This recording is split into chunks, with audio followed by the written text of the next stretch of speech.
that said, I want to start off and welcome a few of our really excellent innovation leads across the organization. Wanted to start off with Margaret Caldwell.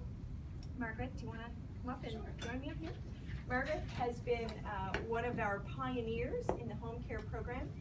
She has been involved with High Tech with Heart, both from actually using the program with clients. She is a person who works in home care, both with using the tool with clients, but also she has been our media person. Many of you probably saw her on the news, and she's been incredible on the advocacy side. So you've had probably a year now? Yeah, 8 months. Close to a year? Close to a year, yeah.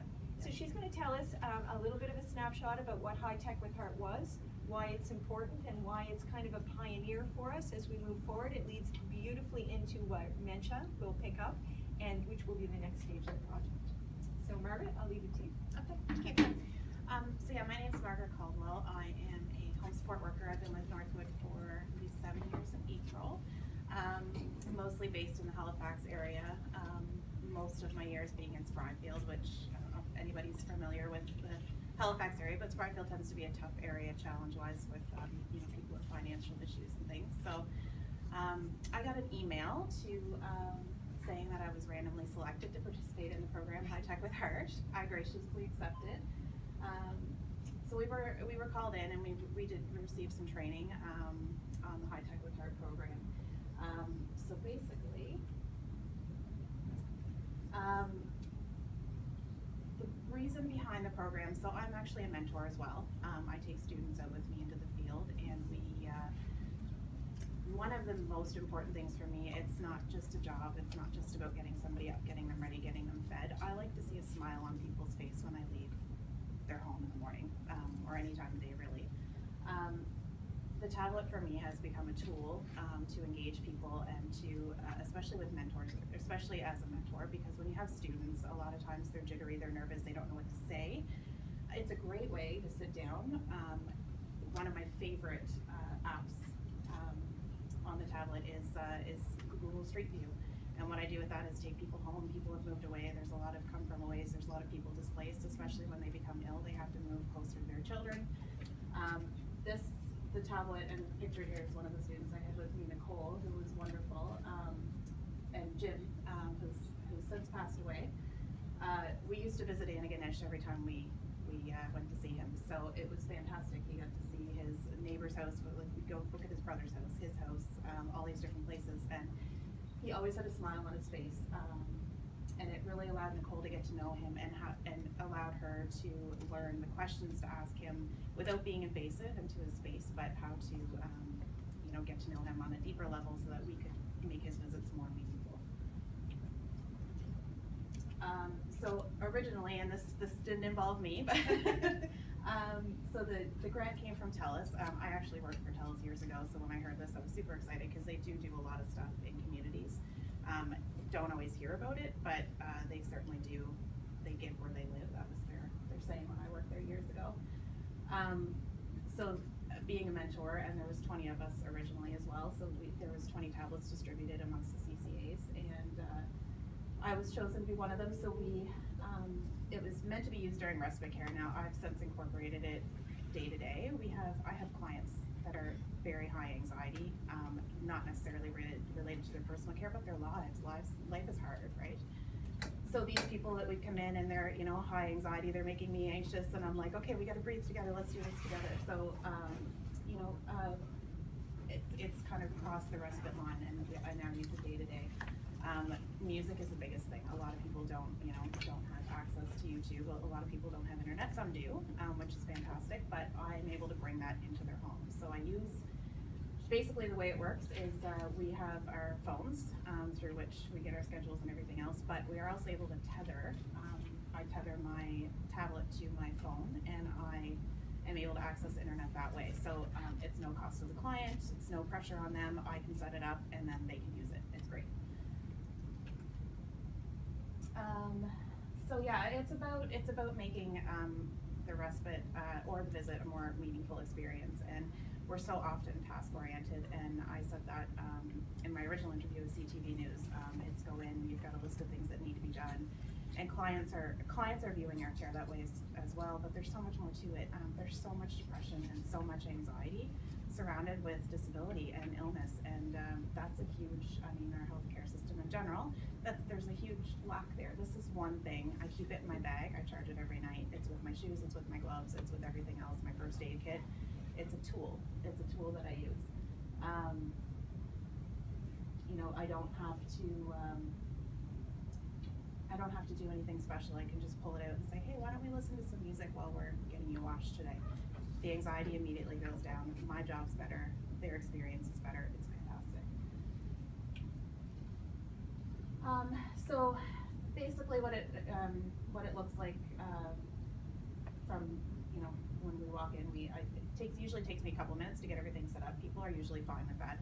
When I introduce the program to people who've never used it, the High Tech with Heart program, I explain it, and there's an immediate excitement. You're going to do this with me, like you chose me, and I'm like, yeah, I chose you. Absolutely, I chose you. You can participate in this. So there's an immediate mood elevation there. Then we can, like, I can go as far as saying, like, what are things that you enjoyed? Gardening is huge, like the elderly population, not just the elderly population. Gardening is therapeutic. Animals, things like that, things that bring people peace. So I can actually say to the client, what are things you enjoy? We go through the app store together and we look for things, and we can download them right there, and then we can use them together. So as far as the implementation goes, I actually stole this from Janice, so this is probably more her thing. But yeah, so we can download apps. We have the ability to do that. We basically have free reign within, you know, obviously maintaining confidentiality and things like that. So yeah. So I did an interview with CTV News on High Tech with Heart when it was introduced. I was super excited to do that because it means a lot. Any tool that we can have in our bag that can help reduce somebody's stress or improve their experience. I love to see, you know, all my clients, if you ask them, I say two things. You have to be clean and you have to be fed when I leave, but my job doesn't feel completed if they don't have a smile on their face when I walk out the door. So I'll just play this clip. Did I lose it? Does this mouse work? Yeah, that one's okay.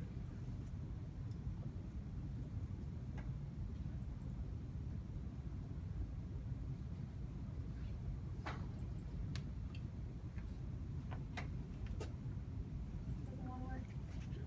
That's why we have IT guys. Yeah, good thing. Yeah.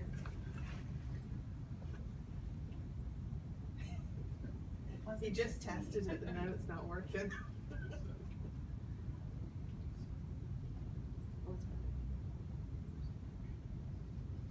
actually.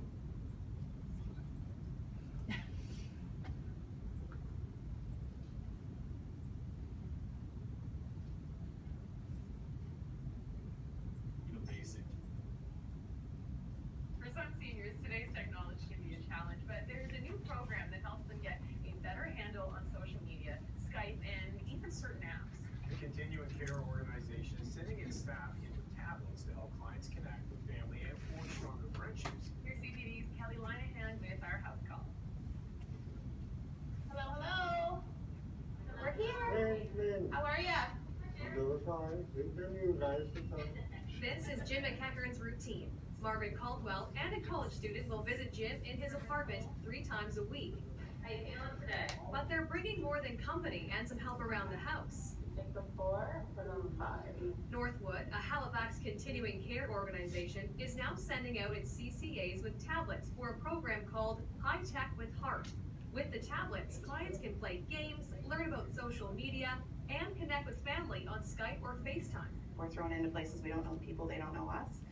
We can find out a little bit about them and run with it. We can download apps for them and things that are specifically tailored to them. And does it help you build relationships with the people you come and visit too, to work on this and learn this together? We're often task oriented, but there's a whole other side of that, and that's person-centered care. Jim has multiple sclerosis, so his work on the tablet is not only engaging, but healing. That's perfect. I'm proud of you. You're doing really good. Look at his man. Super stoked. You're gonna learn something every day. Every day I'll prove. And now every day, thanks to the tablet, Jim can see his grandchildren in Alberta. There she is. There she is. She talked to your granddaughter. There you go. Straight, just like being here. Talk to you. Say hello. How are you? It's hard to get Papa. Northwood has 20 tablets right now, but plans to expand so that more grandparents can connect to what really matters. Hi, Queenie. Kelly Lonahan, CTV News, Halifax. You know, I think probably one of the toughest things is loneliness sometimes. You know, if you reach that age. But so if you can basically open up and use the technology to connect with people, why wouldn't you? That's right, because so many people complain that technology has made us disconnect from people, but in so many ways it does bring A us lot of closer. seniors, by the way, are a Yeah. lot more tech savvy than I am. I know what you're doing well. I know my mom is she's not, the most tech savvy, but she tries. And like, if she asks me a question, she wants to see exactly what I'm doing so that she can know to do it next time. She's like, Maria, no, teach me so I can do it too. Pretty much exactly like that. Pretty much exactly like that, yeah. It's good to learn.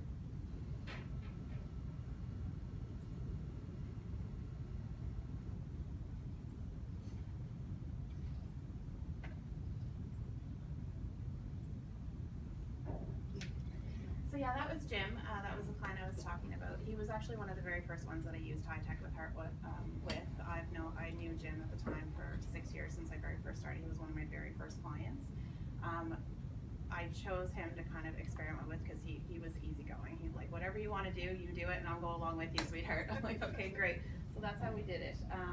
He always talked about home. He missed home. My dad was from Antigonish as well. Jim was also. So I immediately thought, Street View, let's look where you grew up. I want to see too. I want to know, like, he was a fantastic man. He treated his home support workers like gold. He treated us with a ton of respect. So the other side of that, which was briefly mentioned in the video, is like the occupational health perspective. Jim had MS and he was very shaky a lot of the time. But when he focused on something, everything stopped. Like if he had a task to do, his hands went from this to being able to touch a button. I noticed the more we did it, I had a respite with him, I think it was every second week for 3 hours. The more he did it, the more like he went from me having to move his cards when he was playing solitaire to him being able to do it himself. So it was just like that level of comfort, seeing that from initiation to the time where he moved into long-term care. I saw the progression. He became more comfortable with it. His wife always had an iPad, but he wasn't allowed to use it. So he had his little computer in the back, which only had solitaire, no internet access, no nothing. So this opened up his entire world. He loved it. We used to just drive down like the main streets in Antigonish using Street View and things like that. So there's many different aspects to the program that have been super helpful. Certainly the mental health perspective has been one of the major things that I've noticed. And the occupational aspect is fantastic as well. A lot of these clients, like I said, you wake up in the morning, it's the same routine every day, and they look forward to us coming. But when we can come with something like this and make them feel super duper engaged, it's fantastic. It puts a smile on my face too.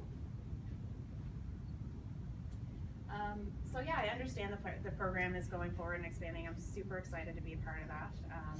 Whatever I can do to help get it out there, absolutely, I will do. Hopefully, I'm always, every day, I get my kids involved too. Like, I'm like, what would you, my son's 6, he's super smart, 6-year-olds, he knows more than I do. So I get him engaged and I'm like, let's look through some apps together. What do you think would be helpful for somebody who can't use their hands so well? And I mean, he's bang on a lot of the time. So it's been a family adventure in our home as well. And the kids are super excited to see what mommy does and part of what mommy does at work. So all in all, it's been a super positive experience for me, and I hope the other people out there with tablets are finding the same thing. Challenge-wise, time is always of the essence. We are in with clients and obviously mostly task-oriented. But even putting, like I said, YouTube on in the background with some light music playing to bring someone's anxiety down while we're doing personal care is helpful, and it's been very well received. I've had nobody refuse to use the tablet yet, which is great. I thought there would be some people afraid because there's a camera in my house. There's been none of that, so it's been well received all the way around, and I'm super thankful to have been a part of it. So that's all I have to say. Does anybody have any questions?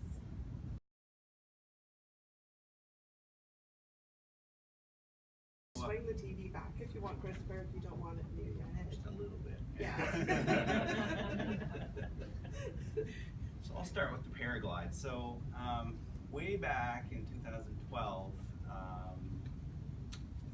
Gail Giffen and I, us both OTs, were having these ongoing issues with our residents sliding in their wheelchairs and slouching down, and then having, caregivers having to pull them back up repeatedly. And for a lot of the residents, that was not comfortable, having to be sliding and then being pulled back over and over. And for the caregivers, the strain involved with having to do that multiple times a day with maybe multiple residents became a little much. And it's not unique to Northwood, it's all over the world this happens. We're looking for a solution. And just so happened that we started an exciting alliance with NSCC, our local community college at the time. And from that, we linked up with their engineering technology program, and they had some projects they had to do. So this was one of the problems that we threw to the students. Can you help us create something that is better than what we have for getting these folks pulled back up when they need to be, that's not going to put too much strain on either the resident or the caregivers who are doing that. So that's where we started, and through that first project, the students actually worked with us side by side to come up with a pretty good solution. We thought, anyways, at the time, and it involved a sheet and a belt that you put around your waist, and connecting those 2 points to pull the resident back with pretty good body mechanics. That wasn't too, it was a lot less strain on the caregivers. So that didn't quite get brought to fruition, where it's students and they only have a certain amount of time, and so got to wait till the next year to put that through and see if we can move it forward. Unfortunately, it kind of got, the students who were involved, they sort of went on to bigger and better things, kind of ditched that, and we were hoping the next year it would get picked up, but it kind of didn't. It got put on hold, and we were really nervous because this is something that we saw as a really big, important problem to solve, and we were making our way towards that, but then, it's being put on hold. And at the time, we kind of felt like, our problem and our solution is kind of being held hostage. We wanted to move forward, but we're kind of, this alliance that we have is kind of getting in the way at the moment. And then shortly after that, it actually, we found out that this was new to us, this type of collaboration, that the intellectual property actually got sold by NSCC to a private business. And we were like, we got really upset at that point. We were sort of, geez, now what are we gonna do? Are we actually legally even able to solve our own problem at this point, or aren't we? But happily, not too long after that, within a year of that, we got contacted by the company that actually purchased the intellectual property to strike up that alliance again and start working on it. So we're really happy about that, and started doing that. So making progress towards that, actually did some field testing of the initial prototype here at Northwood with some of our residents, which was brand new for me, and I think the facility, as far as I know, that we were actually testing prototypes of this equipment on real people, the end user, with the staff. A big part of these types of products is user friendliness, and so we found out pretty quickly after the first field testing that it wasn't as user friendly as we really want it to be. And so the manufacturer actually said, I really want to motorize this. And not being an engineer, I had no idea how realistic that was, but in the end, we worked towards that, and they ended up naming it the Paraglide. So this is, in a nutshell, the Paraglide. So it's a motor in here that you connect to the back of the wheelchair with some brackets, and then this is the sheet here, is what the resident sits on, and it attaches to that drum with Velcro, and basically with a wireless remote you push the button and it just coils this back to pull the resident back on the chair, and then it lets the slack off again after that's all done. So they have the freedom to move around again, that they're not sort of held in place. And it actually works pretty well. This is the first prototype of it that we field tested last year. And you know, as with anything, there's bugs, and we're just poised to move on to the second prototype, which I expect is going to be market ready after we do our field testing. So we'll be starting another field testing within the next 2 months with our residents. And from the end user point of view, the comments we've gotten back on this past field testing has been really positive. Not only for the residents who are actually cognitively capable of pushing the button and bringing themselves back whenever they feel like it to keep themselves comfortable, they don't have to depend on others, that's big. But also the caregivers, if they have to push the button, it's obviously much less strain to push a button than it is to actually physically pull someone back. And just, the next iteration is going to be much more user-friendly, and I'm told bug-free, so that'll be really nice. So a bit of a roller coaster going through that whole process from 2012 till now, as far as, having hopes and expectations of how it's going to go, and they sort of going up and down throughout. But in the end, pretty awesome experience to be part of a collaboration that, me personally, I'm sort of had that direct link with the end user, both the staff as well as the residents. But then being able to link up with the folks who are actually creating these things and give them input on, well, I don't think this is going to work so well, but what do you think of this? And be able to collaborate that way, really, really rewarding that way.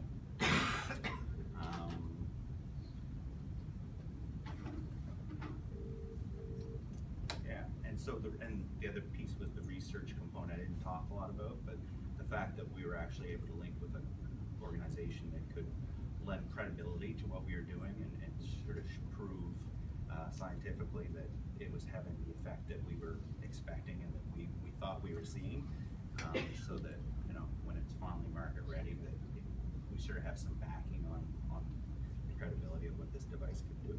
So that was great, and it's going to be great for the world, I think. So moving on to the Northwood Sandbox. Sandbox is a new term for me, so I'm still getting used to saying it and sort of fully grasping what it means, but doing a little more reading and a little coaching from Margaret on what a sandbox is. She's she's feeding me some of this information. It's really helpful. So how the sandbox all started was back early in 2017, actually even prior to that. I was working with quite a few residents that were they either had some technology that they couldn't access or didn't know how to use, or wished they could have some, but didn't really know what they should get. And me knowing a little bit about tech, but not enough to really give them advice, it was getting kind of frustrating because I knew there was all this potential for the technology to be helping some of our more debilitated patients, people who either couldn't speak for themselves or didn't have a lot of physical ability to sort of type on a keyboard or that type of thing, but knowing that there's technology that hands-free and all that type of thing. And so how do we access this, and how do we do it in a way that's time sensitive? Because a lot of our residents are not very healthy, and waiting several months to get started and then several more months to learn, and dragging it out over the course of a year is really not in their best interest because of their health. We want to do something that's a little more time sensitive. And so how are we going to do this? And so I started to talk with some of my other coworkers, Brian included, about maybe getting together a technology resource team that we could sort of learn from each other, and sort of whenever there was someone who had this technology type issue or need, that one of the committee could go out and answer the referral and try and get that person set up in a way that they could sort of make some movement towards being a little more independent or less isolated, having more socialization through the internet or what have you. But of course, life goes, we're all busy, and that didn't quite get off the ground. But meanwhile, one of our casual employees named Terry Goldsmith, who was volunteering as a computer resource volunteer. You can come and see individual residents and sort of help them with their computers as a volunteer. He also was a CCA, so a caregiver working within the facility and in home care. So kind of a unique set of skill sets. And so he'd been happily working with a few residents here and there throughout the facility. And you know, I've run into him a few times, had a few conversations about, you know, what he was doing and what I was seeing in the facility. So we were sort of on the same page as far as us understanding that there was this need out there. And then so in 2017, we had this chat one day, and he was saying, you know, I just got this job as a computer professor at St. Mary's. And I'm thinking about, you know, all these conversations we've had, and I think it'd be really good if we could sort of come up with some sort of project where my students could come in and help the residents. And I was like, yeah, let's do it. That sounds perfect. That's a real grassroots way of trying to address these issues. And it sort of bypasses the idea I had about having this committee and does it in a more organic way that would have more rewards for the residents as a whole, I think. So let's try that. So we jumped through all the hoops and sort of asked for permission to do this and do that, got all the permission slips signed and confidentiality with the students, making sure their criminal records checks were up to date, all that sort of red tape that we had to do to make this happen. And finally got it started in 2017, and we had a really nice group of students and residents, probably roughly about 10 residents ended up showing up and being part of this group, and we met I think 4 or 5 times. And the goal was, let's see what we can do to help you with your technological problems. And it ended up being sort of the students coming with a few ideas up front because we didn't really know what to expect time-wise. And so at the end of it all, we had some really passionate residents who were diving into this collaboration, and one in particular actually was really strongly advocating for this particular type of program that she wanted developed, not just for her, but a few other residents that she knew had similar problems. And so there were some challenges as far as, you know, we came in with this sort of agenda that first year that we tried it, and it wasn't necessarily the agenda of all the residents.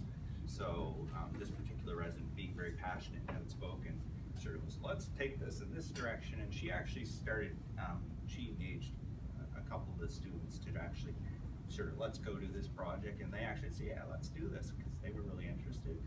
And it ended up being a really nice year as far as us learning about sort of the ins and outs about, you know, expectations and how to involve the residents. And we learned a whole lot about the fact that if we don't set up the expectations right, then we can sort of let some people down.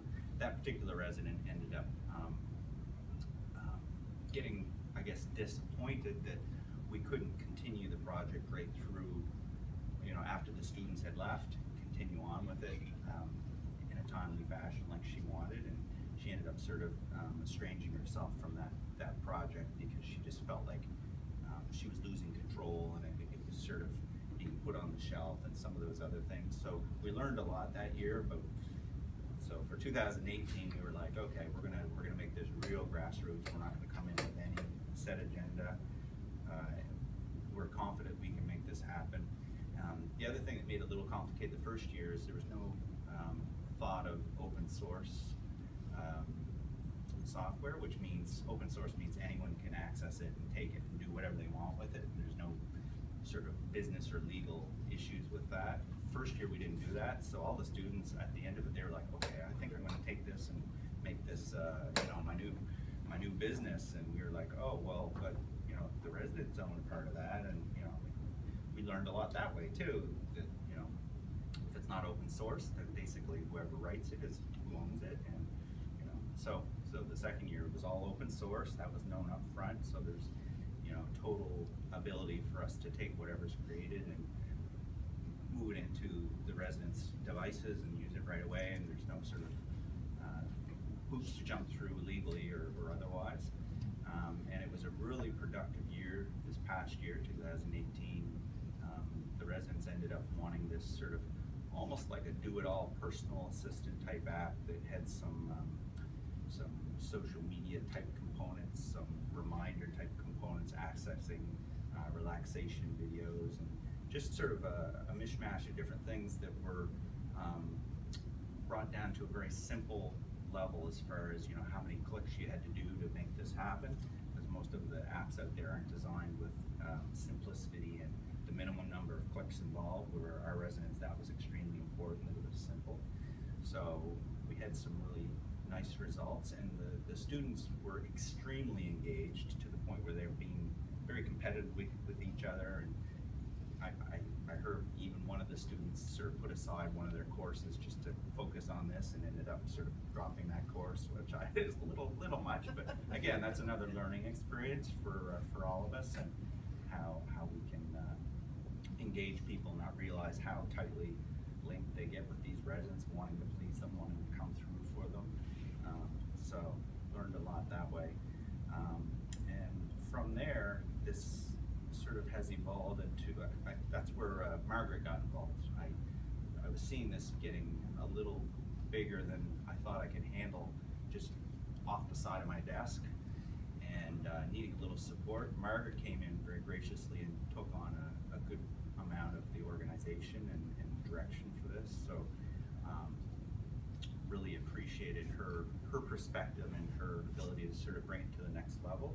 So that's the Sandbox name came from her, because she's sort of more in the know about these things. And so where it evolved is after the students left, we decided to start to continue to meet with these residents and see where it went, see what their goals are, what they wanted to achieve. And we've only had a couple meetings since the students left, but it sounds like the residents are really keen to continue to learn about technology, to continue to press the apps that were created this past year to make them actually a reality for them and be able to use them ideally within the confines of the Northwood community, and not necessarily, they feel really strongly they don't want to have to worry about the security issues that are associated with being out there on the World Wide Web.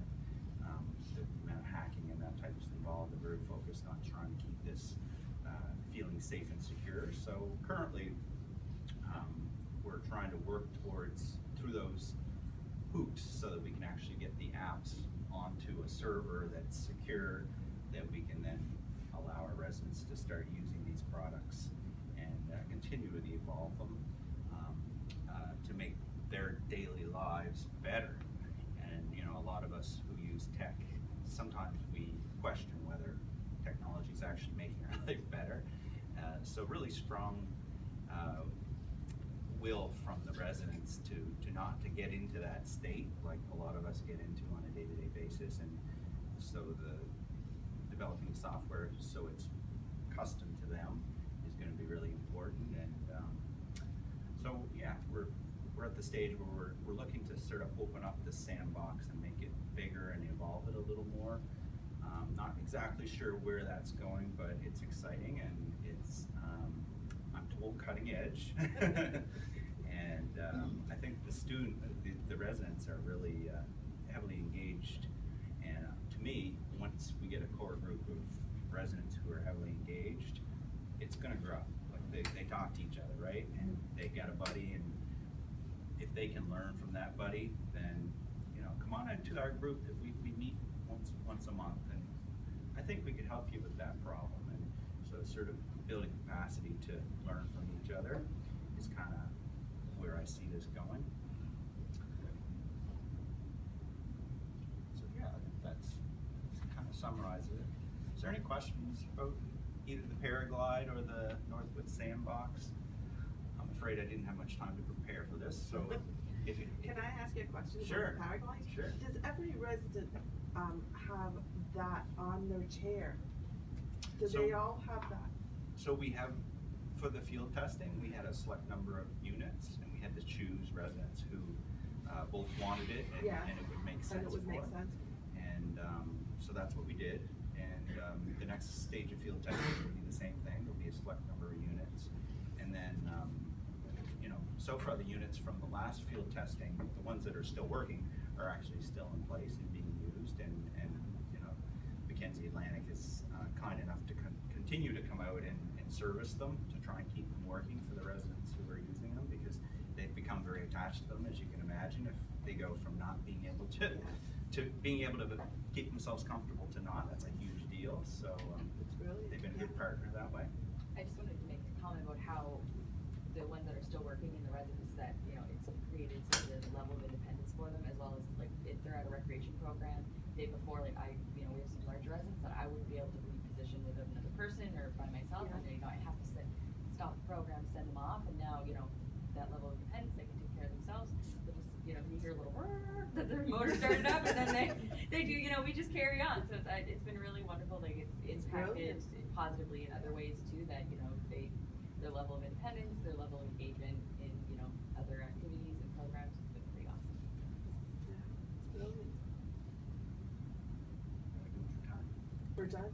We're done? Perfect. Good timing. That's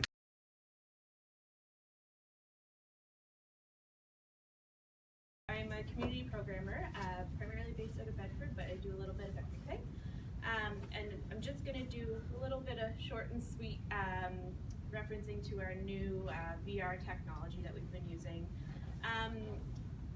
So kind of everywhere. So all of Northwood clients have had an opportunity to kind of access this, but primarily I'm working with community rec members. So that could be pretty much anyone. Could be anyone in the community, could be anyone in Northwood.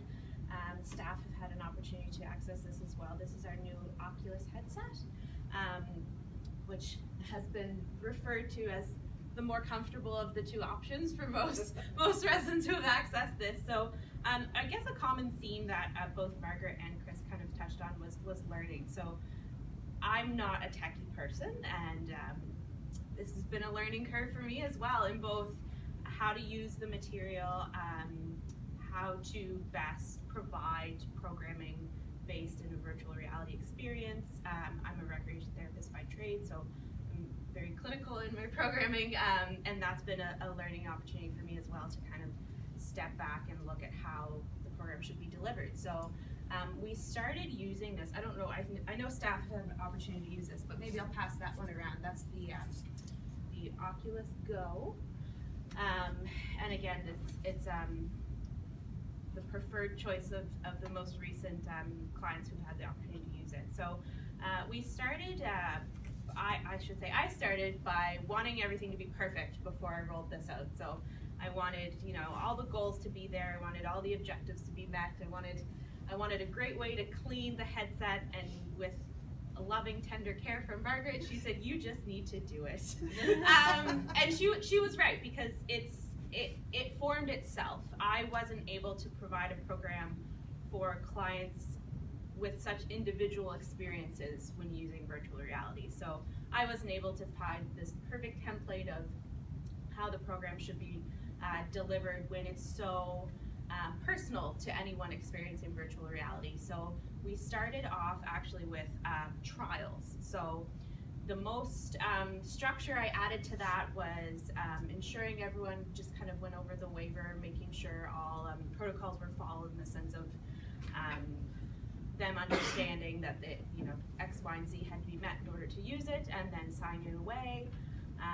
Doing a little learning curve. There's with the putting the headset on, but also the remote. So it's kind of like a Wii remote. I don't know if anyone remembers Wii, but on the wrist, and then tightening that, and then using that. So there was a little bit of learning with that, and then I just kind of let all the clients who use the material go in their own direction. And I did hour slots for the trials, and that included the signing of the waiver, the using the technology, and kind of the review of the technology.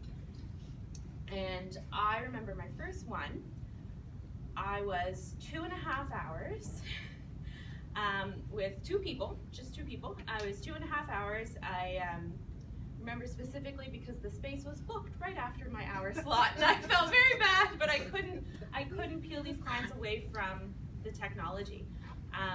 It was one experience after the other, and each experience was so different to them, but they could be in the same program. So we were lucky enough to have some filming done of local areas. So Halls Harbor is one area. There's a Baptist church in North Preston that the choir practice was filmed. So local pieces were also done. Public Gardens was done. And that really spoke to the first clients I worked with, to be able to kind of go there and then have a conversation about what that meant to them. And, you know, that kind of led to, you know, we did that at home, or I used to be in a choir, and it really kind of jostled me a little bit because it was beyond the virtual reality experience. But we used the technology to get there. So I used to work, I used to be a recreation therapist in care, and a lot of programming we did was reminiscing, and those are kind of the most valuable programs we have for anyone, because it's a platform that can be used by clients with cognitive impairment, but also mom or dad who are home, who just want to remember on a Saturday night what it was like to take the kids to Halls Harbor. So it's a very versatile platform to be using. Like I said, it was a learning curve for me. So after that first trial, I booked the space longer, and I kind of just let clients go. I let them, I you know, did the quick demonstrations. I said what the headsets had to offer in terms of, you know, there were games, there were those videos, there were, you could visit Spain, you could visit France, you could do so many things in your short time with us. And I remember Margaret and Natasha actually walked by the space I was in, and they saw arms just flying, and that kind of is concerning for most who walk by a room. And they were, the clients at the time were playing Fruit Ninja. And one client in particular actually loved it so much, he has his own headset now. And he's, you know, he's going around advocating for it, saying it's, he likes to play it off that it's, you know, he's bored and he has, you know, some time, but he loves that thing. And he advocates for other clients to try it out and to use it. Because it's more than just the experience, and because it is a submersive experience, it's a way for anyone using the material or the headset to kind of be in that moment, regardless of the distractions or maybe the implications they may be facing outside of the headset. So it's a great opportunity for kind of anyone to use a headset but gain their own experience from it. So with the trials, we've learned kind of the new programming to use. So currently we're offering armchair travel programs. And again, I made the mistake of making the time too short, sorry. So it's a 2-hour time frame now. And clients can come in and kind of, we can talk about the headset again and kind of give them a little bit of the history, but they're able to travel wherever they want virtually. And like Margaret said, it's often home. It's often to see, you know, where they grew up, where mom or dad grew up, where even grandparents grew up, or even where they're from. That's what we've run into a lot. So it's that reminiscence piece that's really key in any virtual reality program we've offered. So whether it be the trials or the armchair travel, that's been the key piece for clients to connect with the technology. And the other learning experience, I guess, from implementing this program is that it's revealed the abilities in clients. So I underestimated by providing that short time frame, you know, approaching it from a clinically program developed perspective. I'm thinking in consideration like exhaustion, appropriate time frame in the sense you don't want to lose engagement, and allowing clients to find that perfect piece of flow throughout the program. So having the right amount of time for them to engage, but the abilities of clients using the technology blew me out of the water. I've gotten kind of the elevator speech down pat with using the remote and the headset, so I can do a very quick 5-minute introduction, and the bulk of the rest of the program is them interacting on their own, and it's quite amazing to see I mean, I think it's amazing to see anyone navigate this, because again, I'm not tech savvy, but I have grown to be. It's quite brilliant to see them kind of navigate to go, you know, back to Public Gardens where they grabbed an ice cream with their granddaughter last week. So it's been a great experience, and we fill up the program every time. We're trying to expand it so that we can accommodate more than the half a dozen that we currently are. So it's been great. It's been excellent. That's kind of all I have. If I don't want to use the time to let anyone try it now, but if anyone, I have 2 headsets. If anyone wanted to try it over lunch, you're more than welcome to do so. Anyway. I was just wondering what the range of times that the people you use it with can tolerate, like the low end and the high end. So we, I would think it was a low end, because it is quite an engaging experience that I figured before we started implementing this that the exhaustion would come into play, or you know, not being someone who's familiar with VR, I thought, you know, quick head movements would kind of throw people off. But we were running hour-long sessions pretty much at the winter formal in December, so those were primarily residents too that were coming to access it. It's been quite amazing how, I would say tolerance for the programming would be, most folks are using it for an hour at a time. Yeah, and that's, you know, that's everyone. That's not me or you, that's everyone. Because they want to be in everything. They want to experience everything. And an experience itself could be as short as 5 minutes. But there's something about it, they just love it. They love it, they want to keep going, they want to find the next thing, they want to play the next game, they want to get to the next level. You know, they want to see the next trip. So 45 minutes to an hour. Wow. Yeah. And side effects that you've come across? Happiness. Honestly, you know, Margaret always mentions that she had a resident who loved it so much but was so tired because it was later in the day, and she was just tired, and she loved it so much that she was there with the headset on and kind of but you know, the gentleman I mentioned who has his own headset now is it was gifted to him through Oculus, and he now has that connection and that kind of sense of belonging. So I personally haven't run into any you know, negative side effects from it, but again, I've kind of had to let go of that clinical piece and just let everyone kind of experience it for themselves. So it's been wonderful. Are there any other questions? How often do you run the sessions? We run them, so to introduce the programming, I was doing it twice a month in each location. So I would come to Halifax, run it, and then I would go to Bedford and run it. We're looking at, we currently offer device assistance clinics, and those are bi-monthly as well. We're looking at how do we offer this consistently now, in the sense of, could clients come and sign them out and experience it for themselves? So again, it's that learning piece that we're working through, but we're to the point now where we could essentially do that to have the uptake to provide that programming. So it's right now it's twice a month in the both locations, and now with more headsets, we can kind of look at how we can grow from there as well. So it's been hard to keep up with. That's it. Awesome. Thank you.